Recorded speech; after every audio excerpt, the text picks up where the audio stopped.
Yes, welcome along to episode 11 of Upping The Ante in association with Bet365 with David Jennings and Gavin Lynch, counting down to the 2021 Cheltenham Festival. So Gavin, what did you make of himself? Sure, wasn't he great as usual? He never lets you down, unlike Listerine for lunch. I woke up Sunday morning and had been a punter's day Saturday, looking forward to another punter's day. Looking forward to the match, as in the first match at 12:50 between the two boys in Punchestown, and then I was looking forward to the other match between Liverpool and Man United. Jesus, football is getting fairly boring, isn't it? So then we all saw what happened at the first fence. Your man dived at it and what an anticlimax. Yeah, it was terrible. The only way I can describe it, I remember being set up on a blind date once, right? All right, yeah. And a friend of mine set me up and he said, do you want to see this one? She's incredible, right? And I was all excited, mad excited. We went to the Porterhouse in Dublin for a drink and turned up, Gavin. Not good. No. Did you leave?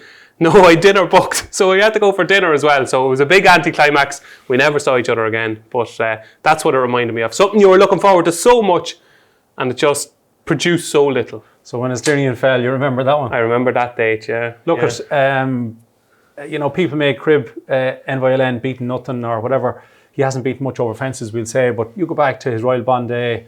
Abracadabra's rated 158. Darver Star rated 160. Time Hill was third in the Cheltenham bumper, now rated 162. He's just doing what he has to do. Yeah, we'll chat about him later on, but he's one of those horses that just does enough, and I do believe that. Mastermind won a champion chase one time by a distance and never was able to replicate it again because it was too hard on him. But anyway, Envoy Ellen was great. I thought the most notable runner for the week was Grand G and Market Raisin, simply because I think the idea of Irish horses not getting to Cheltenham, I think we can relax on that. We'll be there. Don't worry. Yeah. Don't worry, guys. We'll be there. The Irish are coming. Yeah, as in the horses will be there. We won't. Yeah. Amateur jockeys, that's kind of obviously up in the air. They mightn't make it, so that'll be interesting. Now, Gavin, I have to talk to you about one horse. Before we start the show, I have to give you a boola bus, which is a round of applause in Irish. Bob Ollinger, Gavin. You were the founding member of this fan club, and viewers, I'm going to show you why just now, okay? Because you spotted this horse sooner than anybody. After he won his bumper in Goran Park, you said this horse could be a star, and there was a question that came in from the crowd last year in March before the 2020 Cheltenham Festival, and this was what we were asked. And Joe wants to know, give me one horse who you think will win at the 2021 Cheltenham Festival and in what race?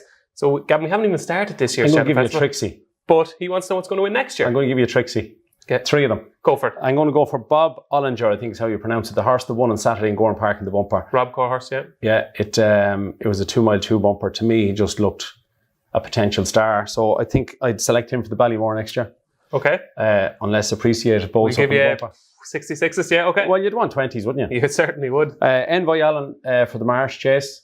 Straight over fences? Yeah. No messing around? I think so, and I think he won't go off the RSA. I'd say he'll go off the Marsh. Okay. And the third one is Absolute Hard in the Ryanair, because even if Min, who's a 9-year-old, beats it this year, it won't beat it next year. Okay, that's interesting. Yeah. Interesting. I was going to chance my arm and go for something in bumpers that's not turning up at Cheltenham. Okay. But I'm not. I'm going to keep it simple. I'm going to say Shishkin will win the 2021 race in Post Arkle. Okay. There you go, Shishkin. Yeah. Similar sort of Altier. And that was this week's final questions from the crowd. Well, Gavin, what did you make of that? Sure, yeah. We get lucky the odd time. Yeah, but there you go, right? Bob Ollinger was, at that stage, I thought it might be 66. It was 33s, okay? Yeah. Shishkin hadn't jumped the fence, hadn't won. What price was he for the Supreme? He went off 5 or 6 to 1 to win the Supreme, so he was at least 10s for the Arkle. So we're not too bad. And Envoy Len would have been 10s because people didn't know whether he was going to go hurdling or stay hurdling or go chasing. And you were a bit unlucky with that Plutar, obviously going for the Gold Cup. Yeah, so look we're just mad about Cheltenham, really. Well done, Gavin. Well done. We get on with the show? Yep. Let's get on with the show. So let's kick off with our questions from the crowd. Yes, where you, the viewer, gets to interact with myself and Gavin Lynch. Loads of questions this week, Gavin. Yes, keep them coming in. We've a good few weeks left. Keep them coming in. We'll try and get them answered. These are good questions. Put them under the clip on YouTube, Twitter, Facebook, anywhere you can get your question in. Please do ask your question. And the first one this week comes in from Michael Jones. And Michael wants to know our all-time top 3 favourite Cheltenham horses. He has, at number 3, Brave Inca, number 2, Moscow Flyer, and number 1, Istabrak. So, Gavin, your top 3, starting at number 3.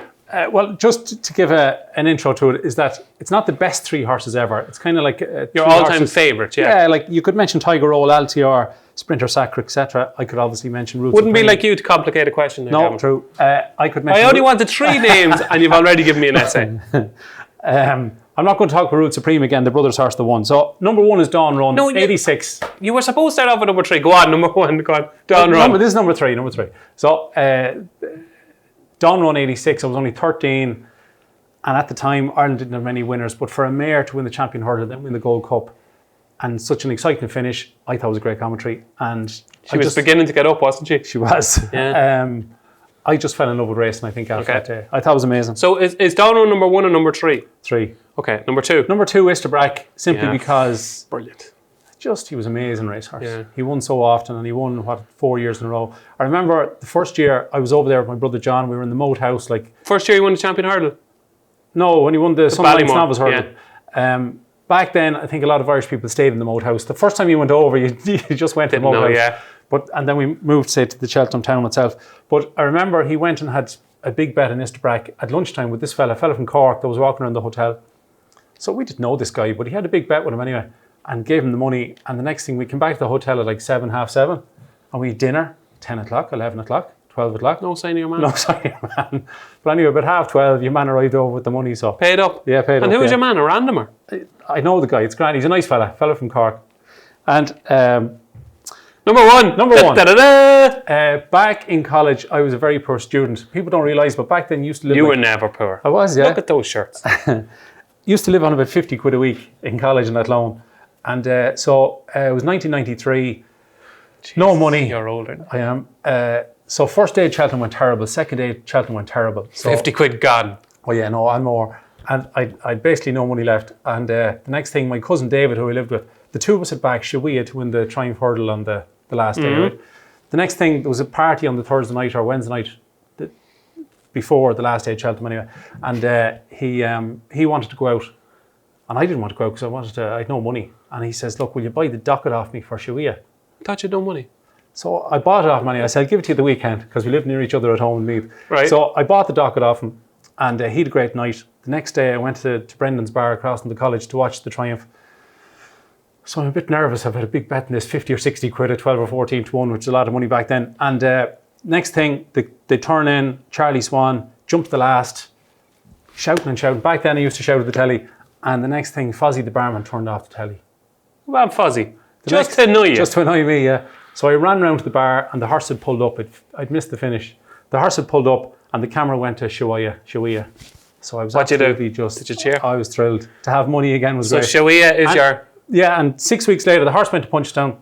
And myself and my dad, my late dad, went. We backed it. The horse won. The huge crowds. We ran round to the parade ring. I couldn't see Dad then. The next thing, we ran round to number 1. And I could hear somebody shouting, Shawia you buy you, even though it was a mare.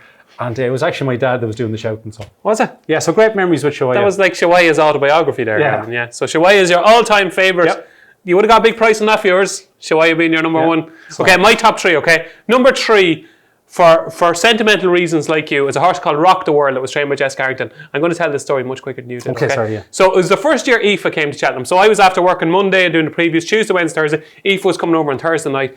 She was coming to Cheltenham and she'd been planning her outfit for yonks and getting her hair done and all this kind of stuff. So she came over, collected her at the airport Thursday night. We went out and had a few drinks. So we had a big day planned for Gold Cup Day that year, okay? So we went to the races, had a brilliant day, and all day I was saying, can't wait for the last race, Rock the World, can't wait for the last race. She picked out a heap of winners. Defi Desai won the Triumph. She backed Arctic Fire in the County Hurdle. She had an incredible day, right? And I said, I'm telling you, this is going to be the best day ever because Rock the World is going to win the Grand Annual. Yes. So me and Aoife, my mum and my dad are up in the stands. We're all in this. My uncle was there, a few of our friends. We're all in the stand, right? And Rock the World comes in between the last two fences, pings the last, and like we just went mental. And it just capped. Do you know when you try to explain to somebody how good Cheltenham is? And she got to see it in its best light, yes. Back in the last winner, winning a fortune on the day, soaking up the atmosphere. Brilliant. So Rock the World just was a fantastic day, all right. So that's number 3. Number 2 for me is Isterbrack as well, because he was just brilliant. I was there the first year, my first ever time in Cheltenham was the first year he won the Champion Hurdle in 1998. He was 7-2, imagine that, 7-2. Didn't back him. I think I backed Dato Star or something like that in the race.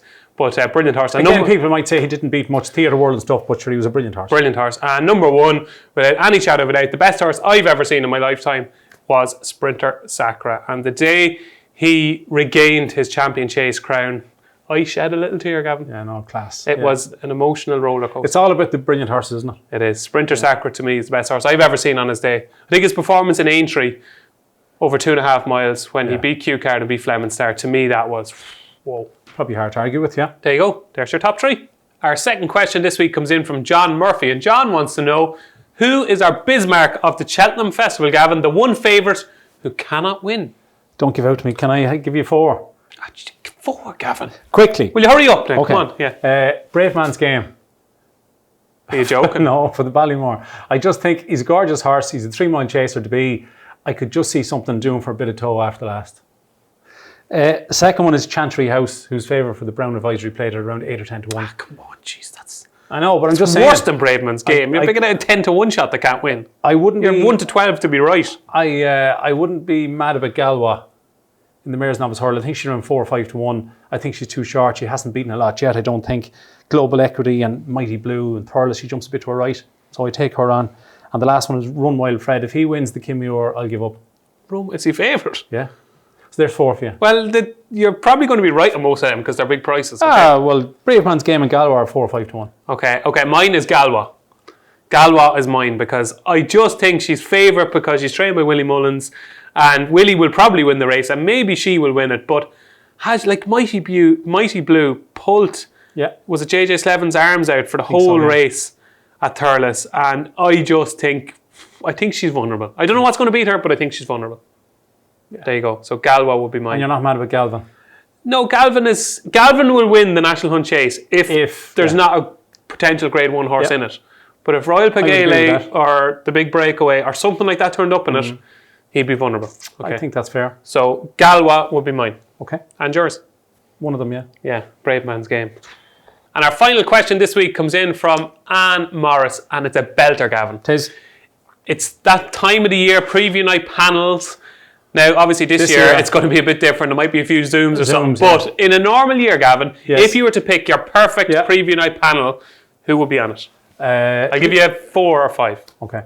You'd be MC, because otherwise you'd never talk to me again. Yeah. And you'd do a good job. I think that's just because I'm standing beside you. But anyway. I would definitely put in, number 1, guaranteed, Tony Mullins.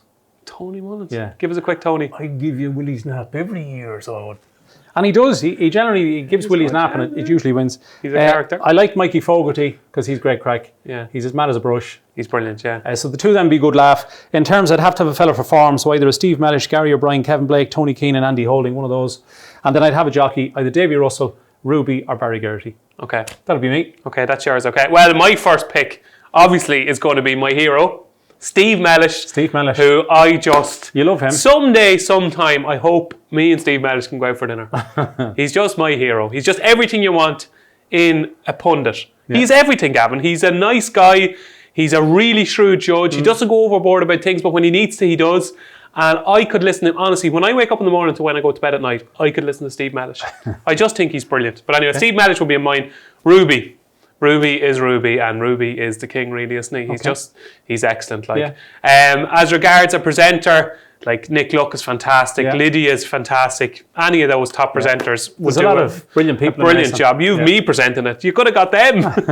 And there was no actual. We don't know how much we have to spend on this panel, so you could have picked anybody. And as you said, Mikey Fogarty. Mikey is one of these guys who, obviously, he's retired now, I think. Oh, no, he came back, didn't he? He did come back, yeah. And he's one of these guys, okay, when he's talking about a horse, he could say, you know, Epatante has no chance whatsoever. Yeah. She cannot win the champion hurdle. Epatante has no chance. And then I could say to Mikey, but Mikey, she won it last year. You're right, she'll win. It's just a bit of comedy value. Yeah, he's very good. But there is plenty of decent pundits out there, Gavin.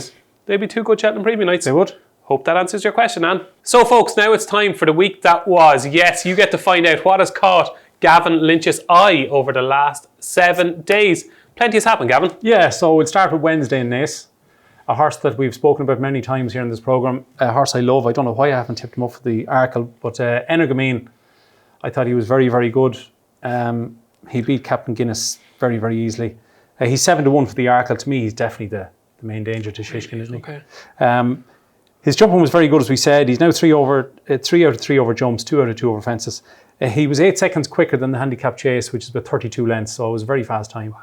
Wow. Paul said he's not a tearaway, so that's important because he would probably need to sit him behind All Mankind He does jump a tiny bit to his right, so anyway. But I think he's an exceptional horse. And if he goes to the Arkle, just saying All Mankind is in there, they're going to go some lick.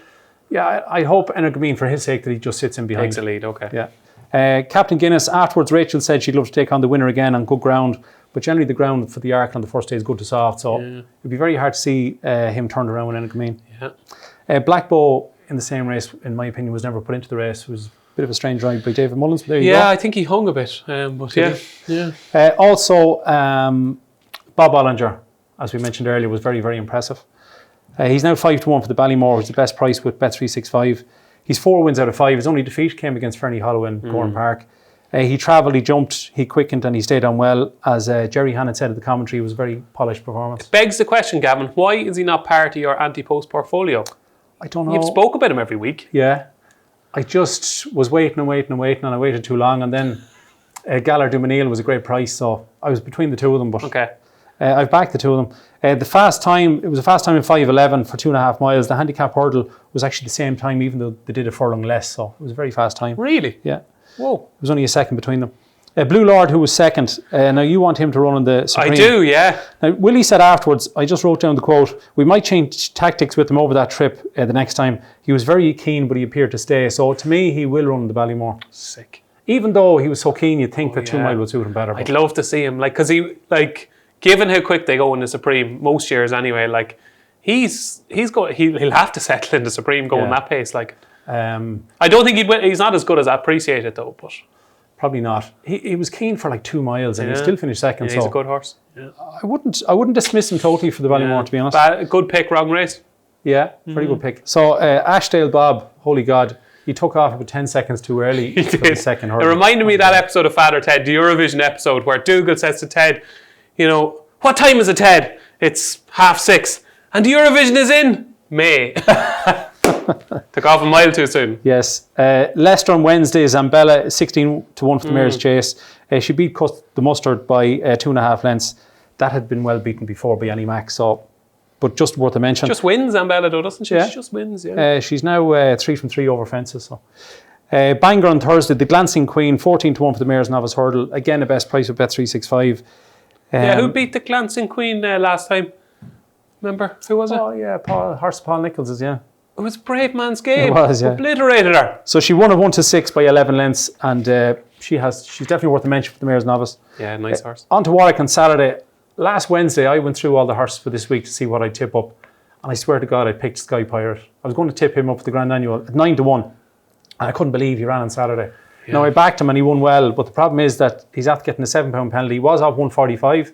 He's now gone to 152, so that makes obviously much harder. And there's a chance he may go for the Arkle, so that's a pity. I was just very surprised they ran him. Yeah, I know, right? And obviously he'd been run over the wrong trip and he's run over 2 miles. He's 2 from 2 over 2 miles. And our own Paul Kealy has said for the last few weeks that this is an absolute banker in the Grand Annual, okay? Is he overrated, the horse? I don't he's know, not Shishkin, No, he's not, but I thought he would have won the Grand Annual off 145. Yeah, okay. Next destination, I thought, as usual, he's such a tough horse. He's a brilliant battler. He doesn't get beat in a battle. He gave weight to Fiddler on the Roof and beat it by 1.5 lengths. So he's 10-1 now for the Festival Novice Chase, as it's called. Yes. What did you make of him? National Hunt Chase horse to me all day long. Couldn't see him beating Monkfish or Latest Exhibition or the Big Breakaway. Could definitely see him win the National Hunt Chase. Yeah, afterwards Harry Cobden said he may go to Aintree. There's a lot of Nichols horse that are talking about Aintree instead of Cheltenham. I'd imagine he'd go for the RSA, but I just couldn't really see him winning it. And Fiddle on the Roof is 33-1 for the same race. Yeah, funny horse. He is. Funny horse. He did stay. Yeah. First time at 3 miles. Yeah. Adramel won the novice hurdle. He's now 3 from 3 over hurdles. Now he's tough. Yeah, and it was his first time at the trip. He's a good battler. But the first 5 were covered by 3 lengths, so I just wouldn't be excited about that race, would you? No, second horse ran a good race, tipped him, or third horse actually. Third, yeah. Yeah, the David Pipe horse ran well. Yeah. Grand form. Make me a believer. Yeah, make me a believer, yeah. Imperial Alcazar won the Pretemps qualifier. Very, very impressive. It won off 139. I think it's got an £8 penalty since I read earlier. So it's up to 147. It won by 2.25 lengths, but it really bolted up, to be honest. So that was impressive. Was. Market race on Saturday. I leaned over a 4-year-old. Great name. Great name for a horse. Brilliant. Very clever. Yeah. Do you know who her granny was? God only knows. The horse's granny. Speciosa, the 1,000. Oh yeah, sorry, yeah, I didn't know that. I thought it was like some Gavin Lynch dad joke coming up there. And Pam Sly is saying that it's going to go to Aintree and then go back go to the flat. So okay, yeah. I wouldn't back that for Cheltenham. Yeah, really, really good horse. Ante-Post. You forgot your joke. To say your joke. Go on, go on. Say your joke. Go on, it will work. It won't. Go on. No. Gavin said, Pam Sly, yeah, she's a bit sneaky, isn't she? I said, God, she's a lovely woman, Gavin. What are you on about? But her name's Pam Sly. Fairyhouse on Saturday. Umdor fell at the last when it was coming to challenge Ante-Post. I hope I pronounced that correctly. This Ante-Post has a serious reputation. Yeah. They think the world of this horse. Yeah. So the one thing I'll say is that Umdor looked like it was going to swallow it up coming to the last. Probably, but the one thing I'll also say is that Ante-Post was 5 lengths ahead of the others coming to the last. It ended up beating them by 15. So it just wouldn't be certain that they were quickening, weren't they? Yeah. They're two very good horses. And I'd say Ante-Post is a stayer, proper stayer in the making. Robbie Power was keen to kick on early. I think it had won over 2-2 in France though. Yeah. He's going to make a nice chaser. Gorgeous horse. Yeah. Daily Tiger won the Dan and Joan Moore handicap chase. He won very, very well. It seems Sean Flanagan's the key to that horse. Yeah. He won off 147, so he's going to go up to the mid 150s. People are going to be raving on about him too, because again, for the Grand Annual, he made 4 bad mistakes. He's not going to win the Grand Annual and jump like that. I think he'll win the Grand Annual. His jumping needs to improve though. Would you agree? Yeah, it does, but I think he might jump better on the day, Gavin. Okay. Aramax, I don't think it's that easy. Aramax, one of your horses from last year, won the beginner's chase. He did. Only jumped okay. The horse had beat Port Stanley is rated 132. It was getting a small bit of weight. It beat by a couple of lengths, so it's going to be in the mid 130s. Again, would need to jump better if it's going to win a handicap chase. Just wins the Galway Plate, Gavin. Galway Plate winner 2021. Perfect. Yeah, win the Galway Plate, Aramax. There you go. Okay. On the Punchdown on Sunday, a horse called N Violin is now 10 to 11 for the Marsh. Himself. Yeah. One of the boys in screen, Ollie McLaughlin, gives out to me about that name. Himself? Yeah, because Arkle was called himself, so. But there's not time for another himself. Maybe himself the sequel. Himself part 2. What do you make of himself part 2? Look, he's brilliant. I love him. He's my favourite racehorse. Of all time? At the moment, anyway. He's just magic. He would beat anything by 3 lengths. I went into his... Shishkin? Would he beat Shishkin by 3 lengths? Maybe. He's 11 from 11 on the track. I looked yesterday. His average winning margin, his total winning distance is 44 lengths. So his average winning distance is 4 lengths. And that's against good horses and not so good. So there's no only so much he can do. Yeah, it's interesting. Keith Donoghue rides him in all his work. Jack doesn't. It's all Keith Donoghue in his work. And Keith says, if you worked him with a superstar, he'd beat him by the same amount as he beat an inferior horse. Like, that's just what he does.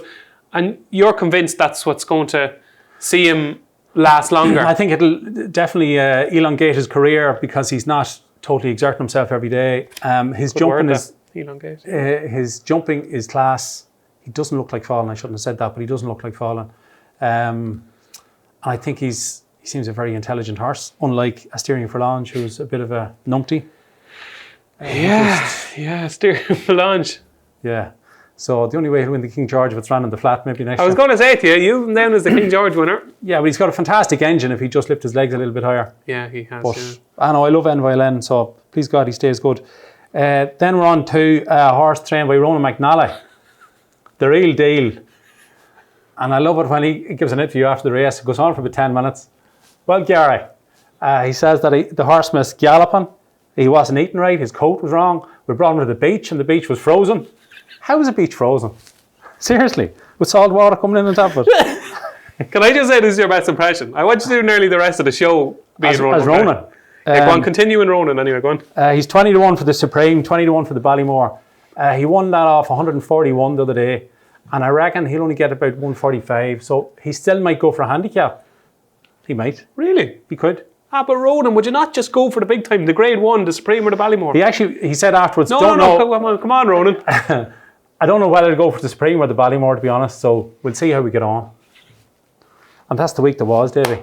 I forgot to say yesterday, one more, sorry. Damn the Company won it here yesterday. I was very impressed. Only a 2-horse race. She made a mistake at the last for the circuit to go. Jumped very well afterwards. Swear to God, I was going to maybe tip this up at the Mayor's Chase. But You're not? No? No, not yet. Is that Nicky said yesterday evening that he doesn't know where she's going to go. Probably not for the Marsh, probably not for the Mayor's, probably not for a handicap.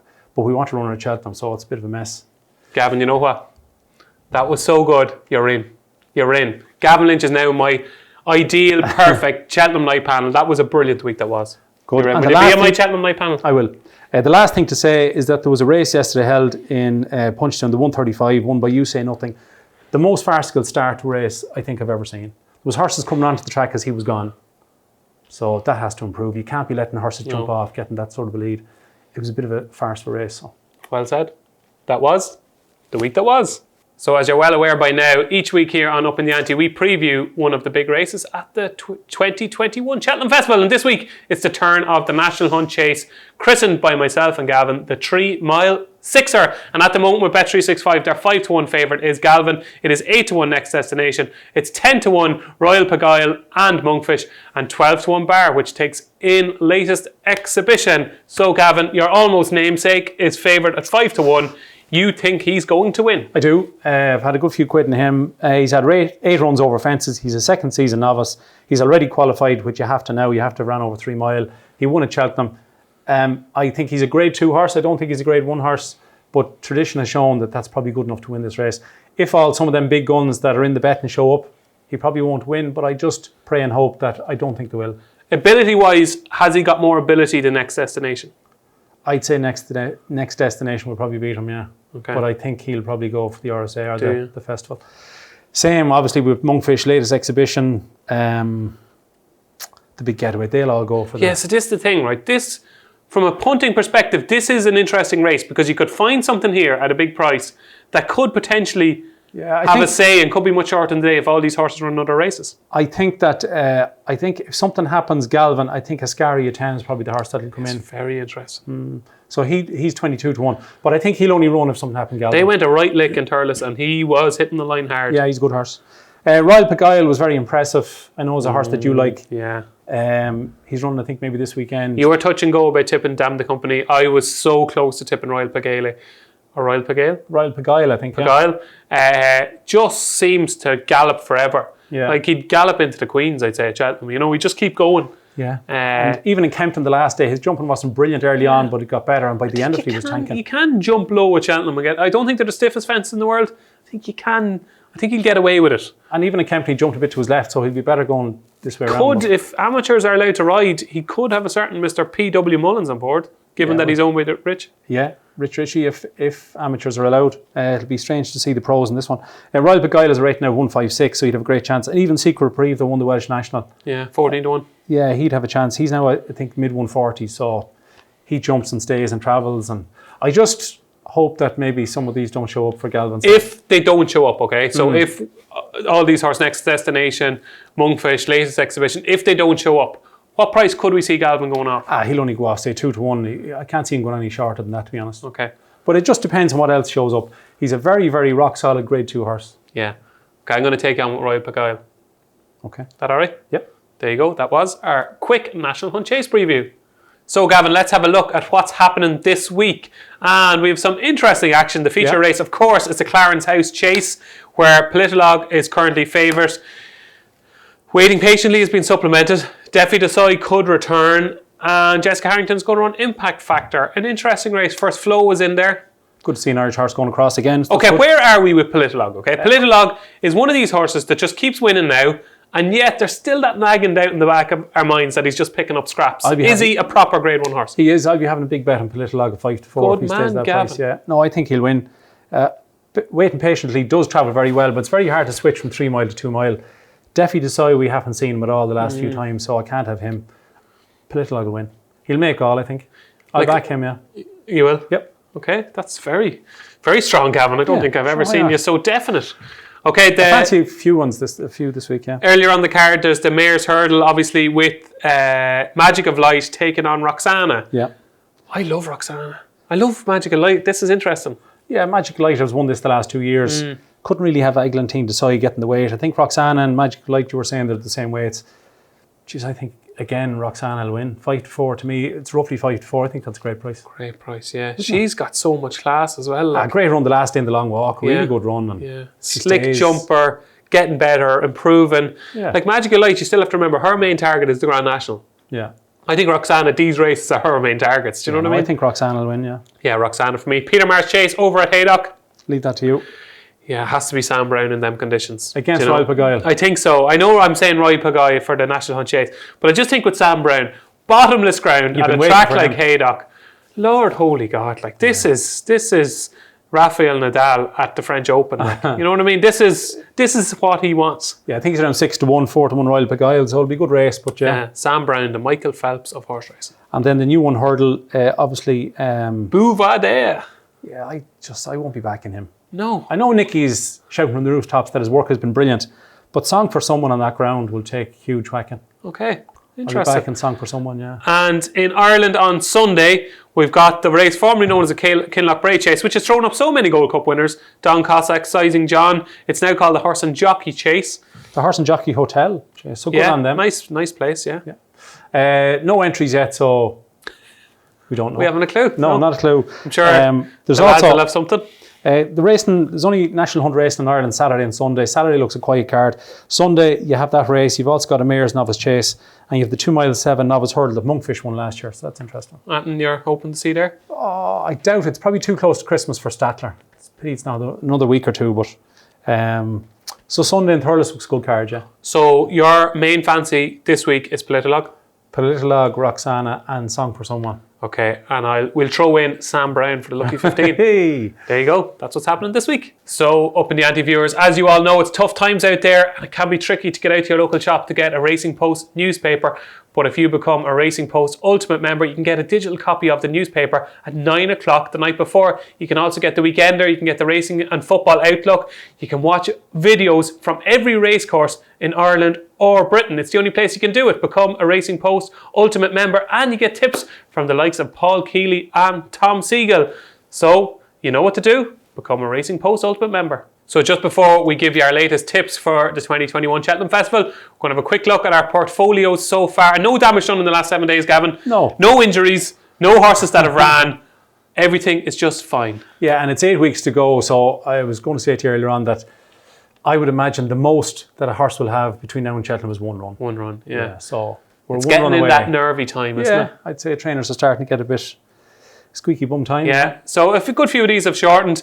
I think I have 5 picks at 33-1. So I was trying to go for my 6s, and you were hitting your little singles. Yeah. Yeah, but you're happy? Yeah, some of them good, some of them bad, some of them indifferent. You can see the list here, obviously. I'll take Brave Man's Game as my top one, who you think can't win the Ballymore 20-1. I wouldn't say can't, but I just, I could see something maybe with a bit of toe beating them. And your best pick so far, you think? I would like Statler, Gallard, Dumeniel, Galvin, Concertista. Just one, Gavin. What's your top pick so far? Gallard, Dumeniel. Gallard, Dumeniel. 16s. So we're taking each other on. Our best picks are in the same race. Yeah. Gallard, Dumeniel taking on Brave Man's Game in the Ballymore. There's only one winner there, Gavin. So it's Ante-Post picks time. Yes, our latest instalment of selections for the 2021 Cheltenham Festival. And Gavin, I have to go first because I'm making a plea here. Okay. I'm making a plea. I don't know if Fergal O'Brien watches the show, okay? Okay. But hopefully somebody that knows Fergal, hopefully his friends, he is brilliant on Twitter. I have to say, if there's, I know you're not on Twitter, okay, but I would almost advise you to go on Twitter to follow Fergal because he's just hilarious. He should have his own stand-up show. And Fergal, I am making a plea to you. I know you spoke about the Stayers Hurdle for Imperial Alcazar, but forget about the Stayers Hurdle because you are going to win the Pertemps final with Imperial Alcazar. Imperial Alcazar won the Pertemps qualifier at Warwick on Saturday. Now, we always joke about the race, how it's a joke, and how horses only want to scrape in 5th or 6th, and he won the race, okay? But I'm going to make an exception, Gavin. And the stats are bad on winners. The stats are bad on winners, but I'm going to make an exception, Gavin, for this horse because he's got so much in hand. He's only got an £8 penalty. He's gone from a mark of 139 you thought he'd get 10 or 12 to 147. I thought he'd get 12. Okay. And I said if he stays below 150, in Ireland he probably would have got 12. Holy God. I said the Pertemps final is his for the taking, okay? Now, this horse, I have to say, I fell in love with him at a very early stage. I just thought, with time, he could be a Grade 1 horse. And he will be a Grade 1 horse. And next year, if he doesn't go over fences, he can have a big chance in a Stayers Hurdle. But this Pertemps final, Fergal, look through the entries. Look through the horses that have qualified. It's a really poor race this year. Gavin has already tipped the Boss's Oscar.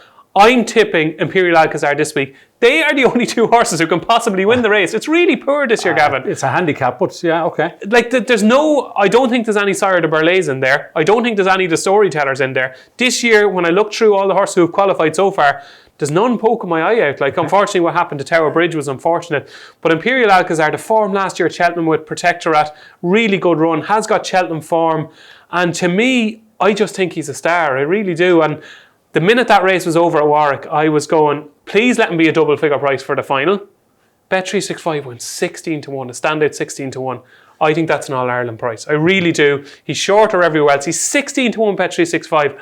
This should be clear favourite, Gavin. He is a potential Grade 1 horse running in a handicap off a mark of 147 at a track that he's ran well over before. He's won a qualifier. You know he's in good form. He's a young horse that's getting better. His jumping is getting better. He's trained by a brilliant trainer in Fergal O'Brien. He'll be ridden by Paddy Brennan. What is not to like? So you're saying that he has a little bit of a chance?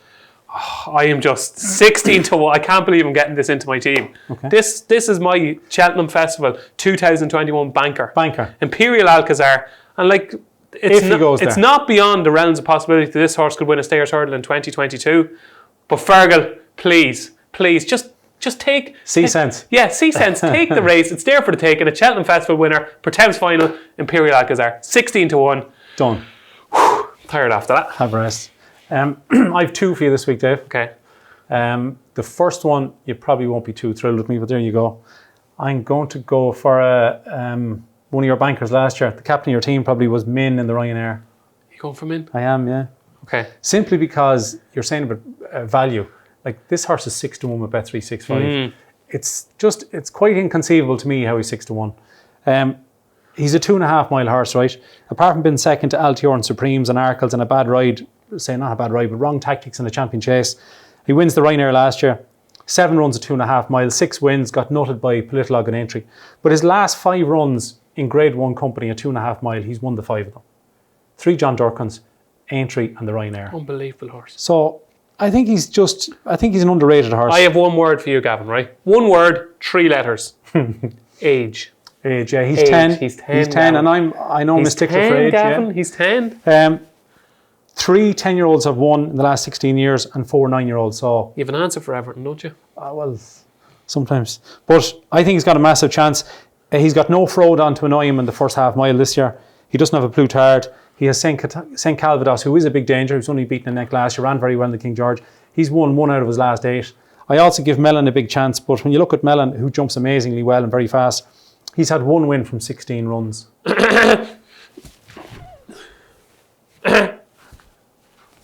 Mr. Fisher. Yeah. If the ground is decent, I could see him in the first 3, yeah. Imperial Aura, I think, is underpriced.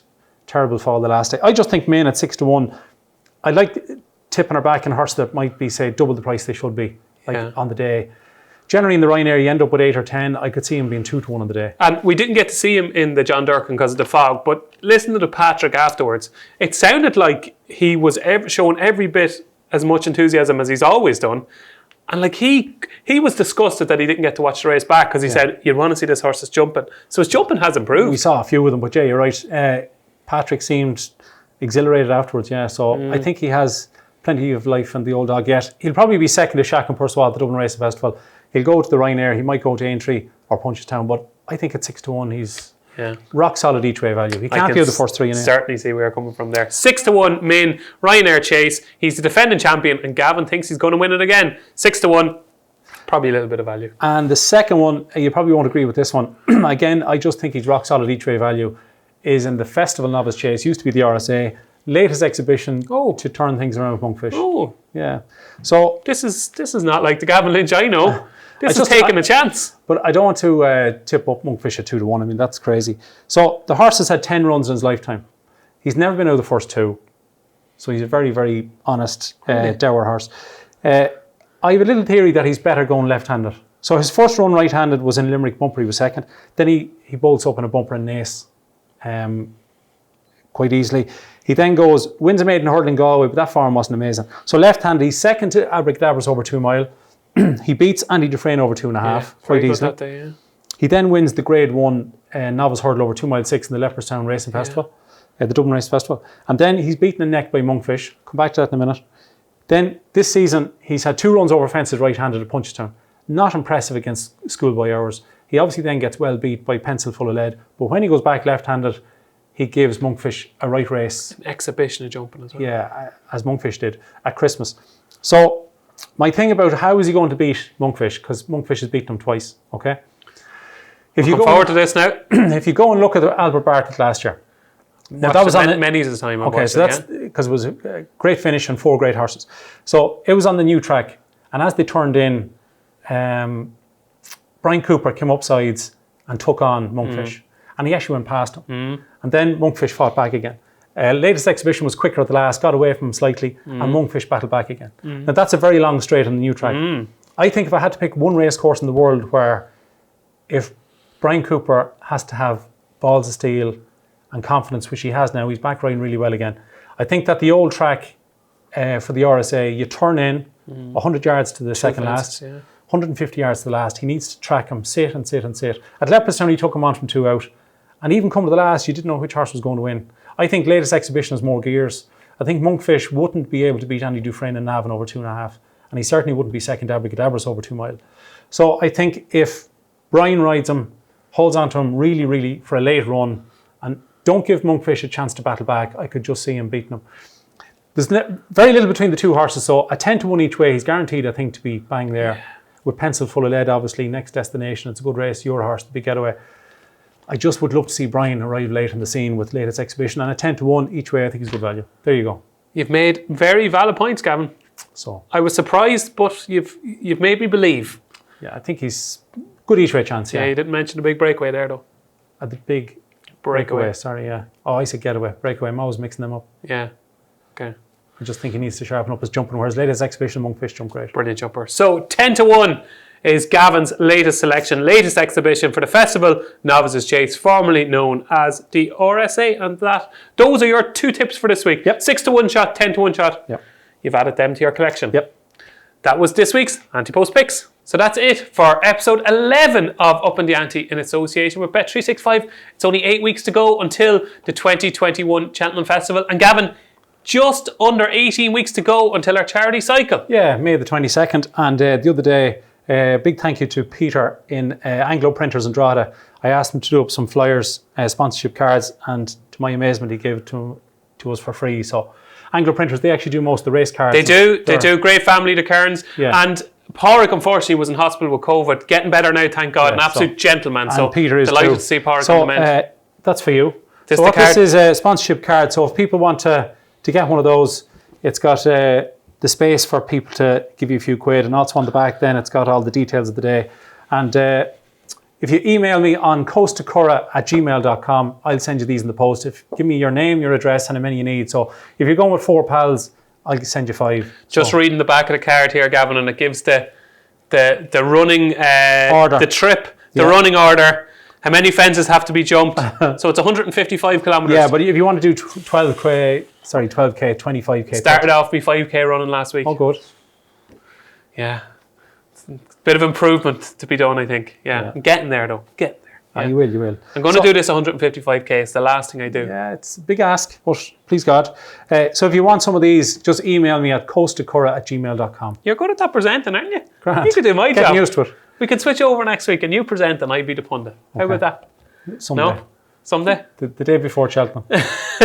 So there you go, Coast to Curragh. Get in touch with Gavin if you want to do the charity cycle. It's for an absolutely fantastic cause. And Cancer Trials Ireland, yeah. Absolutely fantastic cause. It's all close to our hearts in one way or another. So get in touch with Gavin, get your card and get training. That's the only thing. If you want to do the cycle, get training. 155 kilometres, but you can do as much as you want, Gavin.